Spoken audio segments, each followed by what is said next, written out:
that kind of back. That kind of back. Okay, you're ready. Alrighty, it is 8:31. I'm gonna call the meeting to order for the June 5th Lower Downtown Design Review Commission. I'm gonna start with introductions, and remember to speak loudly for the microphones to hear us. Nick, I'll start with you. All right, Nick Allen, developer. Madison Wilson at large. Andy Duckett Imke, preservation architect and chair. Tobias Stroh, and I need to confirm this, whether I'm a property owner or business owner. Let me double check for you. I think it's I think property it's owner. property owner, but I'll double check. Merrily Utter resident, I think. Byron Zick, architect. And I'm Amy Amadon representing Landmark staff. And we have Brittany Bryant, who normally sits in this position just for the new members to help you through the meeting. She doesn't feel good today, so I'm here, but she's gonna run the slides. Alrighty, for people who are online, audio tips for virtual participation.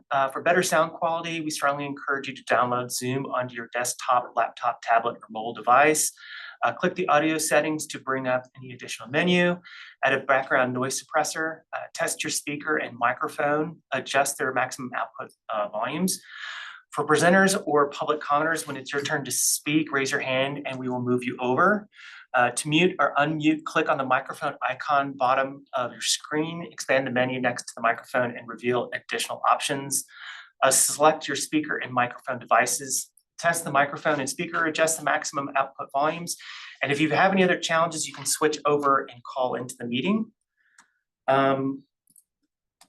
So we're gonna move into meeting record approval for May 1st, 2025. Does anybody have any comments, suggestions, or do they want to add anything?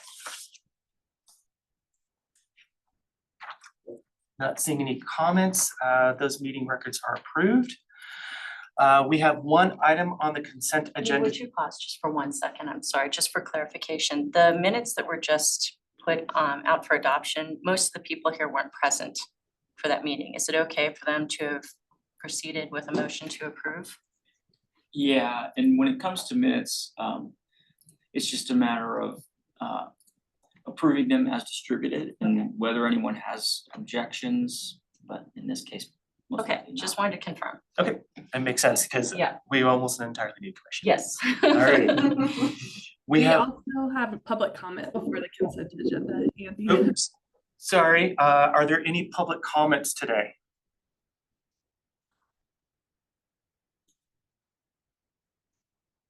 No hands raised.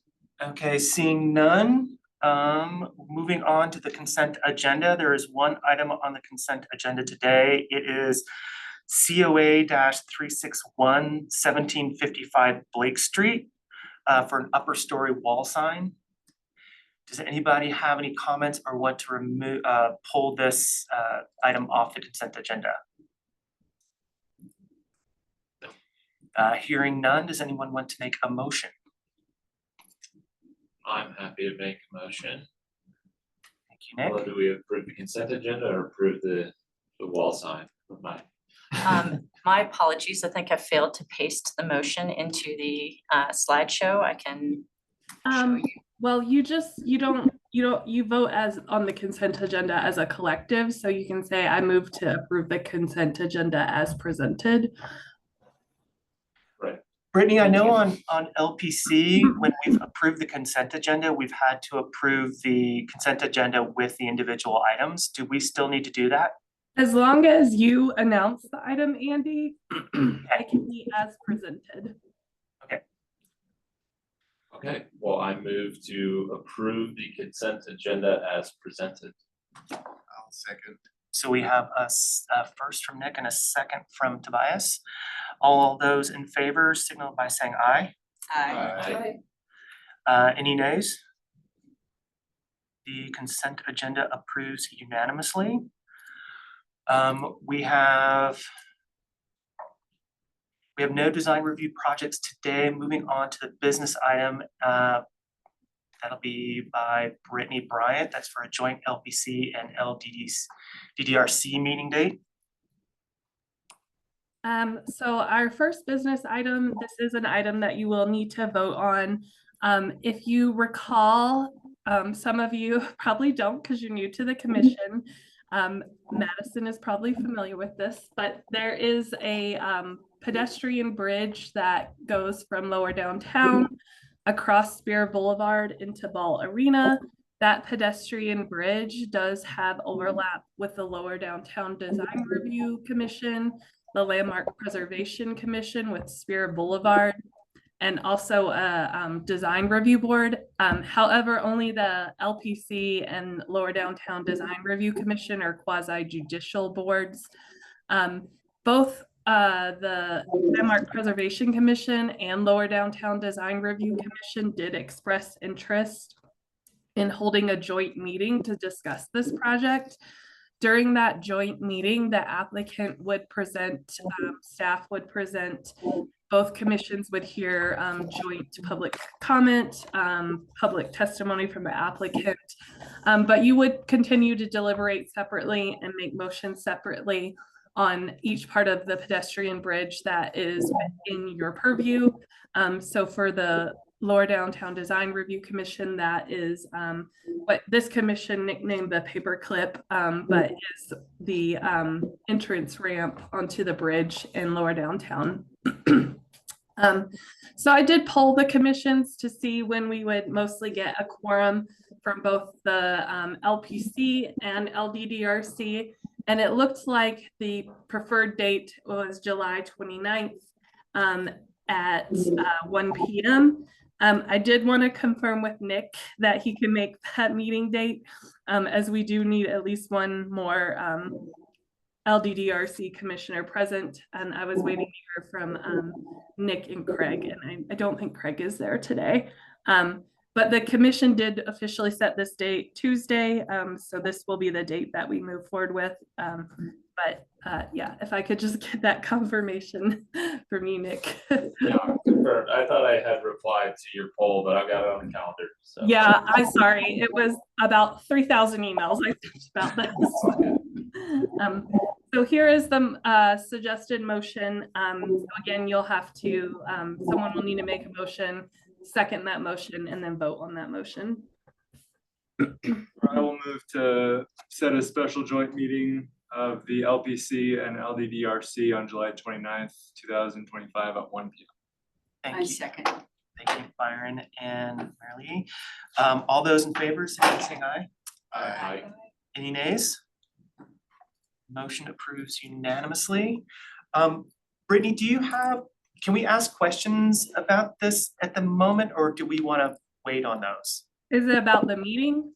It's about the meeting and what the expected outcomes of that meeting are.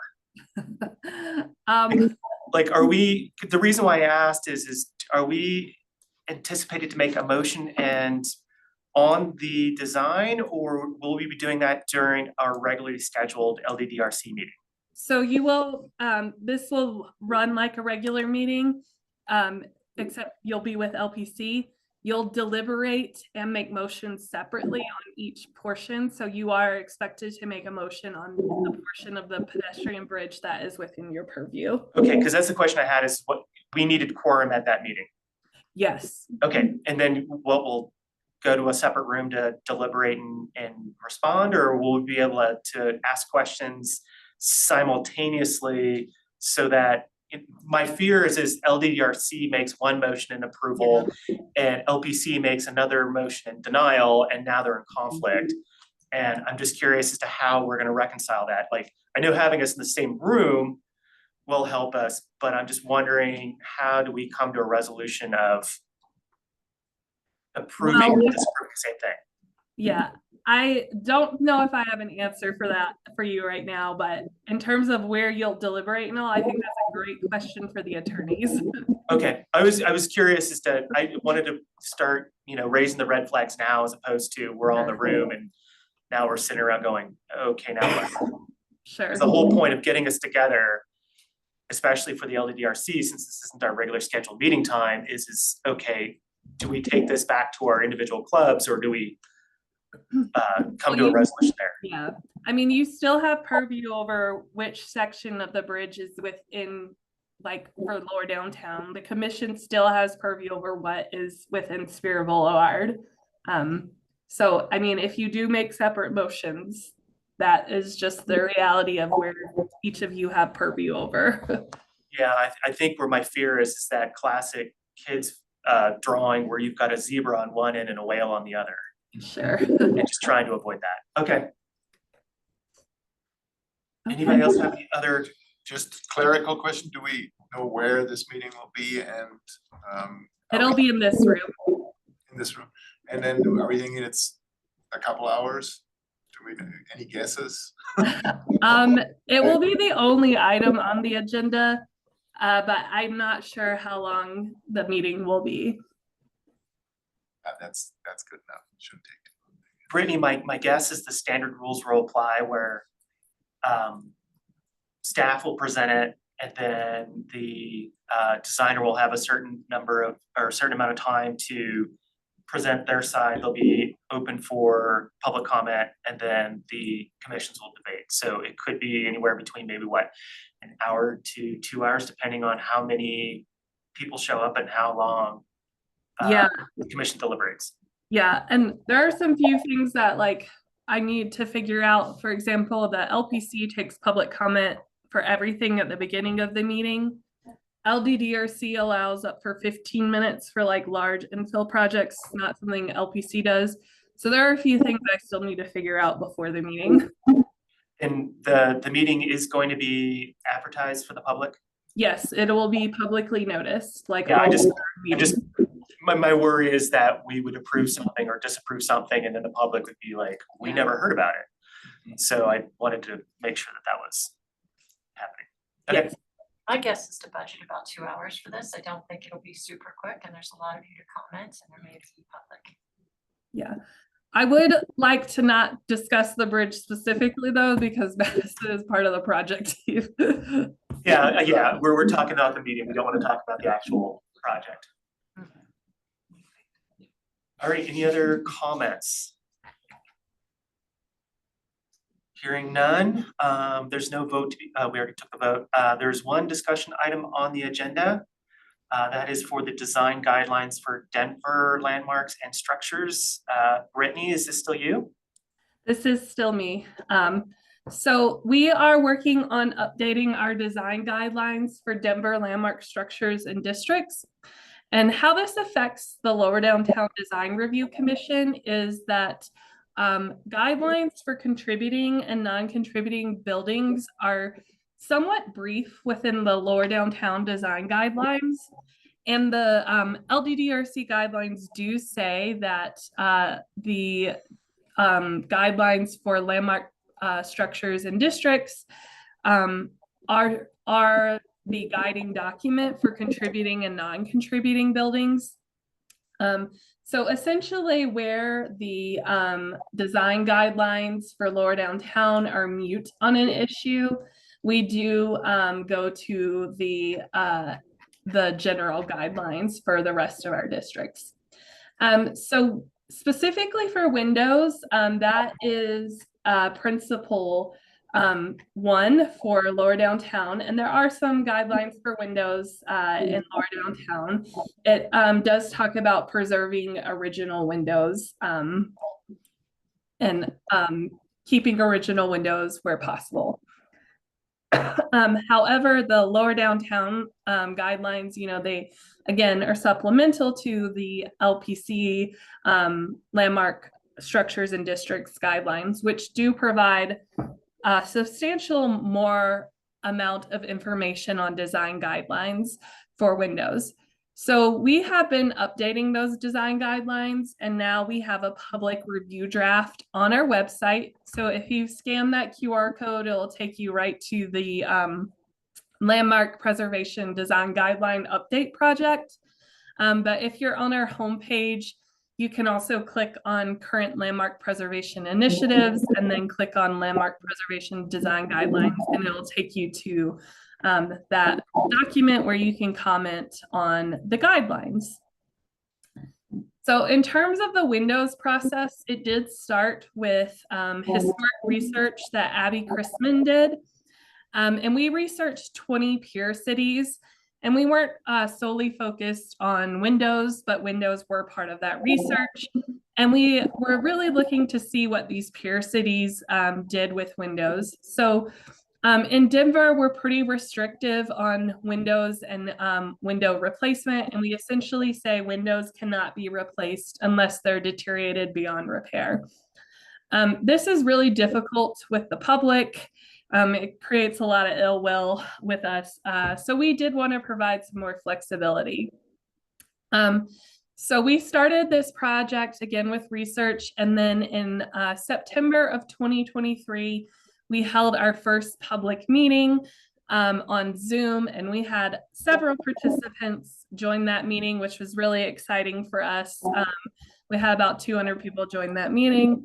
But then a week later in September, we held an in-person meeting, and only about 3 people came to that meeting. So it was a wild swing on the public participation. And then in November, we held a second Zoom meeting. In February, we did take a discussion item to the Landmark Preservation Commission to discuss some of the concepts we presented to the public and some of the public feedback we did get on those windows. And one of the ways we engaged public feedback is we did have a survey posted to our website that was open from September to December 2023. And within this survey, we asked questions about should windows be replaced? What is the most important part about a window?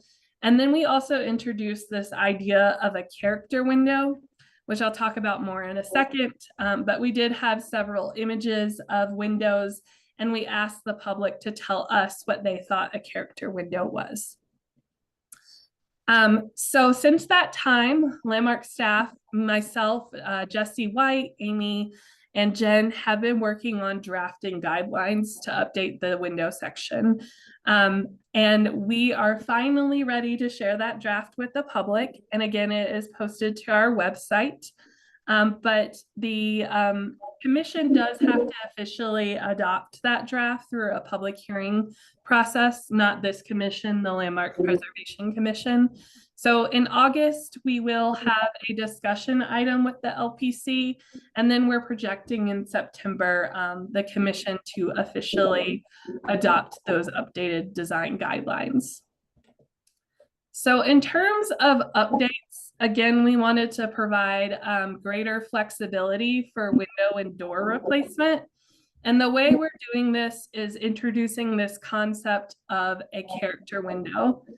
So we do have a definition of what a character window and character front facade door is in the draft guidelines, but it's essentially any window with special glazing, such as stained glass, special mullion patterns, such as diamond glass, special shape, a tripartite window, basically a window that is not commonly manufactured.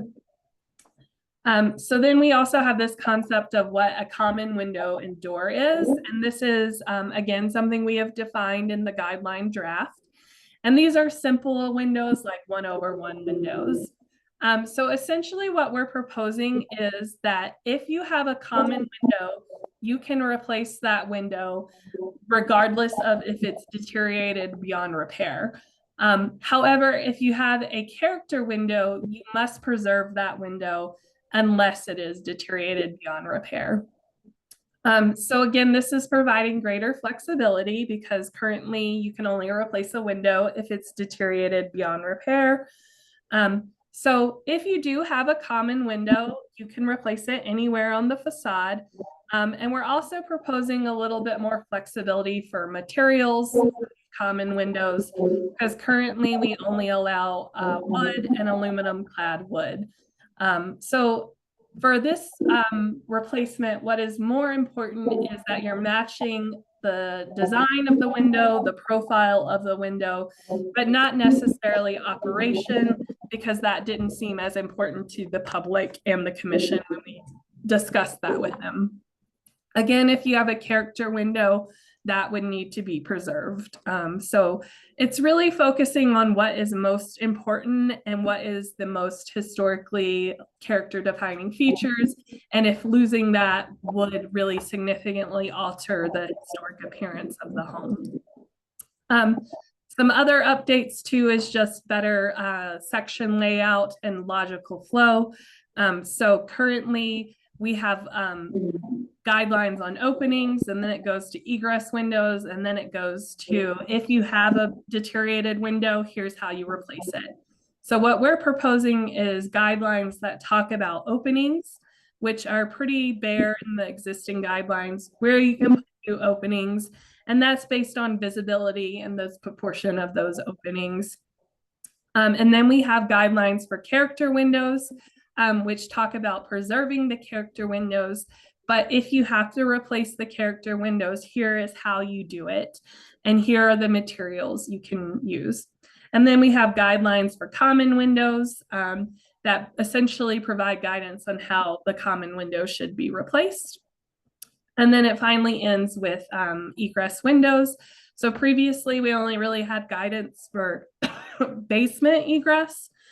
We get egress all over the building, so we have also added a section for above grade egress. So those are the big changes to the windows and door section. And then this is less relevant to LDDRC, but we are also making updates to Chapter 1 of the design guidelines, really just improving the layout of this section, getting rid of some of the repetitive language that you see in this section. We have updated the definition for visibility and public vantage points. And this is in relation to our windows guidelines. We felt like these definitions weren't very clear and weren't providing clear guidance. So you can see that in Chapter 1 and also on the Windows drafts. We've also provided greater clarity for project scopes that trigger a demolition public hearing, and again, just removing that redundant language. So those are the updates to the design guidelines that we will have online until July 7th for a public review draft. Of course, the LDDRC is welcome to comment on that if you wish to review this draft. Again, these are supplemental guidelines to the LDDRC guidelines, so you might be interested in commenting on those. Any questions for me? Brittany, I just have a clarification question. So this is, the draft is going to be approved in August by the LPC, not the LDDRC. LDDRC will adopt it as what, default, or? Yeah, you will adopt it as default. Okay, I'm just wondering if it'll come to us and we'll have to, because that's gonna be probably a lengthy document, if we could get commissioners to start looking at it now as opposed to the week before making the motion. That'll just give us a chance to take a look at it first.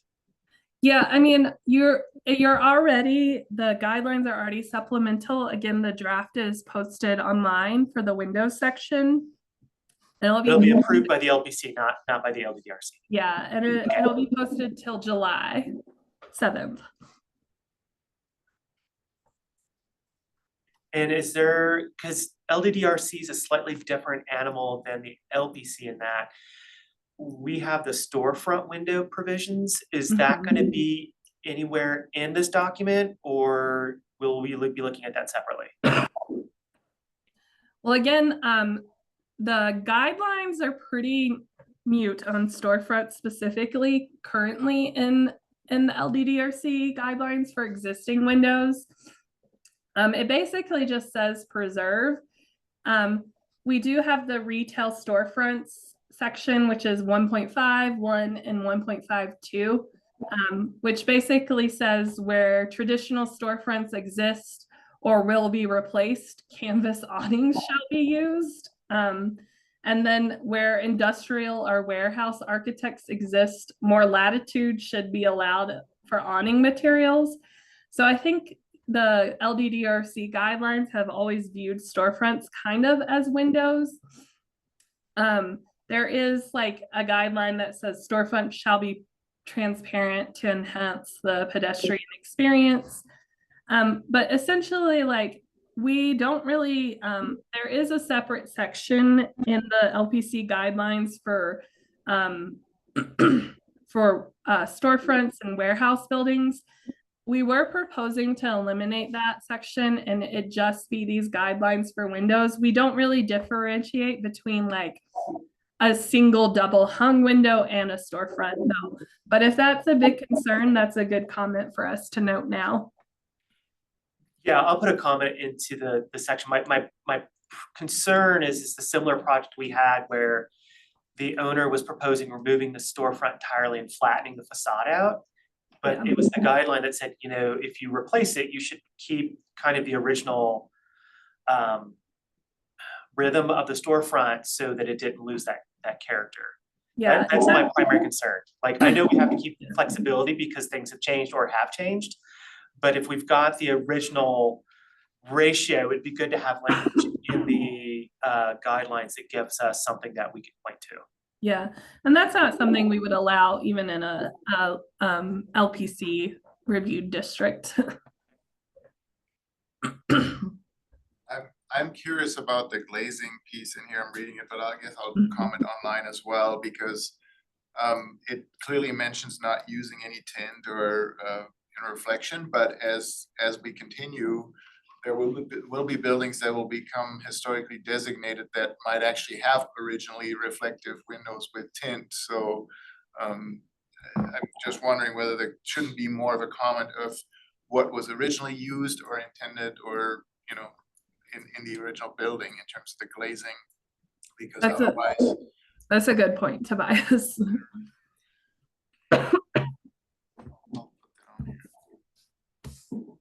And then it doesn't mention sightlines. Am I just not seeing that, or does it not like using that term in terms of the proportion piece of the frame and glass?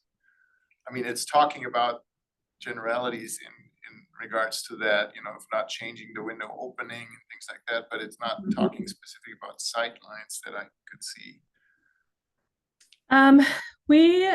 Other guidelines did talk about sightlines. I think when we talked about sightlines with the public, it was a lot of confusion about like what sightlines meant. Like, does it mean where you're standing on the property? Does it mean where you're standing in the public realm? So, you know, I think what we tried to do here was more define visibility and public vantage points better. And then just when talking about the window profiles, talk about those specifically, not necessarily in relationship to sightlines. I will say in general, the guidelines are very much aimed towards pre-war structures, wood, double hung windows, and not a lot of dialogue about more of a mid-century window type. So I think those aren't the resources that are primarily designated here. Pointing out those holes, I think is helpful to us. Yeah, because it's already been an Yes. issue, right? Things were Yes. destroyed on mid-century buildings. There's still a lack of appreciation in general on mid-century architecture, and we're just risking missing the boat a little bit on those types of structures, because people always think about historic, oh, it looks old, so it's historic. It has to be pre-1940 versus between now, what is 1950 It's just to 50 1970. years. Yeah, 1975. So. Just to build on what Brittany said, more so at LPC, I think the issue of preserving windows is a enormous discussion. In our daily workload and in cases that land in front of that commission, it is a major point of tension. There's a lot of enforcement, either because people don't know the rules or they're purposely trying to avoid the rules. And so this is really important. And I've just joined at the tail end of this, but I'm really impressed and happy with the work that the team has done to try to evolve a bit in our thinking. We still all love every bit of historic material, but you know, we're trying to apply some rationale that the community supports and some flexibility. So really would appreciate comments you have about it, but just want to say this is a big leap for us. Yeah, so one other thing, there's the language on deteriorated and severely deteriorated. Who and how does that get defined? Because that could become contentious even in the professional world Yep. Andy and I could disagree what's Oh, yeah. significantly. Right, well, right deteriorated or now not. we have a complicated rating system where we basically require property owners to hire someone to fill out a matrix, and we are trying to move away from that, but, you know, we also can't leave it so vague that no one knows what the answer is, so. And we did update, we don't currently have a definition for that, Tobias, in the general guidelines, so we did try to create a definition for deteriorated and severely deteriorated that would apply not just to windows, but broadly to historic elements.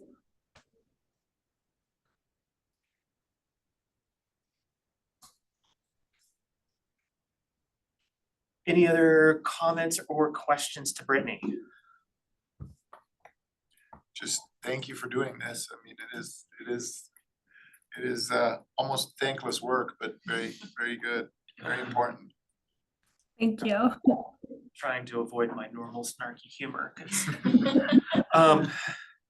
hearing no other comments or questions, Brittany, do you need any kind of action from us at this point, or is this strictly discussion at this point? Strictly discussion. Okay, are there any other items that are on the agenda today? Nope. Seeing none, closing the meeting at 9:02.